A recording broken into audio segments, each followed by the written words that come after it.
Hello students, welcome to my YouTube channel concept clear. तो आज हम बात करने जा रहे हैं class 10th maths real numbers exercise 1.1 से question number 3। Find the LCM and HCF of the following integers by applying prime factorisation method. आपको यहाँ पे तीन नंबर्स गिवन है 12, 15 एंड 21। प्राइम फैक्टराइजेशन मेथड से आप पहले इनके फैक्टर्स निकालेंगे एंड देन उसके एलसीएम एंड एचसीएफ आपको निकालने हैं। तो आइए फिर करते हैं ये क्वेश्चन। सबसे पहले आप देख सकते हैं मैंने 12 को फैक्टराइज़ किया 2 के टेबल से एंड उसके बाद इसके जो फैक्टर्स निकले हैं वो है 2 इंटू 2 इंटू 3। फिर मैंने 15 को फैक्टराइज़ किया, ये 3 के टेबल से जा रहा था स्टूडेंट्स, तो 3 इंटू 5 किया तो मेरे पास 15 आया। ठीक उसी तरीके से 21 को जब हमने फैक्टराइज़ किया तो हमारे पास जो फैक्टर्स आते हैं वो है 3 इंटू 7।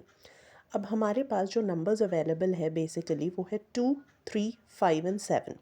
अब हमें देखना है कि हर एक फैक्टर जो है इसकी हाईएस्ट फ्रीक्वेंसी, यानी आप कह सकते हैं कि ये मैक्सिमम कितनी बार आ रहा है। जैसे आप 12 में देख सकते हैं कि 2 दो बारी आ रहा है और 15 में एक बारी भी नहीं आ रहा और 21 में भी एक बारी भी नहीं आ रहा। तो ये मैक्सिमम कितनी बारी आ रहा है? 2 बारी आ रहा है। तो हम एलसीएम निकालने के लिए सबसे पहले 2 को 2 बारी लिख देंगे, 2 इंटू 2। अब चेक करते हैं 3 को। आप देख सकते हैं 12, 15 एंड 21 सभी नंबर्स में 3 एक एक बार ही आ रहा है। तो मैक्सिमम ये कितनी बार आ रहा है? एक ही बार आ रहा है हर नंबर में, तो 3 लिखा मैंने। ठीक इसी तरीके से 5 और 7 भी एक एक बार ही आ रहे हैं। तो अब जब मैंने इनका प्रोडक्ट किया तो प्रोडक्ट इसका निकला है 420। अब हम बात करते हैं एचसीएफ की। एचसीएफ में हमें देखना होता है कि कॉमन नंबर क्या है। तो इन तीनों नंबर में 3 कॉमन है, तो इसलिए एचसीएफ हुआ 3। तो चलिए इसका पार्ट 2 करते हैं। जो मेरे पास नंबर्स गिवन है वो है 17, 23 एंड 29। आप जैसे कि आप जानते हैं कि 17, 23, 29 तीनों के तीनों प्राइम नंबर्स है, तो ये सिर्फ खुद के टेबल में आते हैं और 1 के टेबल में आते हैं। तो यानी 17 का फैक्टर बनेगा 17 एंड 1, 23 का बनेगा 23 एंड 1, 29 का बनेगा 29 एंड 1। तो जब हम इसका एलसीएम निकालेंगे तो हमारे पास जो नंबर्स अवेलेबल है वो है 17, 23 एंड 29। अब हम जब इनको देखेंगे कि मैक्सिमम ये कितनी बार आ रहे हैं, 17 बस एक ही बार आ रहा है, 23 भी एक ही बार आ रहा है और 29 भी एक ही बार आ रहा है।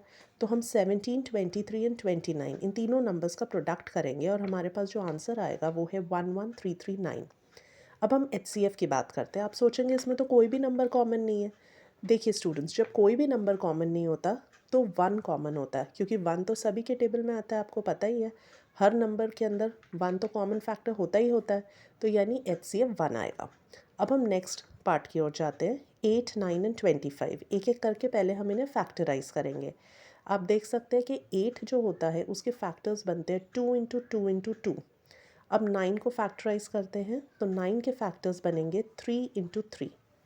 अब ठीक इसी तरीके से हम 25 को भी प्राइम फैक्टराइजेशन से सॉल्व करेंगे तो हमारे पास जो फैक्टर्स आएंगे वो है 5 इंटू 5। अब मैंने तीनों नंबर के फैक्टर्स यहाँ पर लिख दिए हैं। अब हमारे पास जो नंबर्स अवेलेबल है आप देख सकते हैं वो है 2, 3, 5, बस यही नंबर्स है हमारे पास। तो हम देखते हैं कि हर एक नंबर मैक्सिमम कितनी बारी आ रहा है।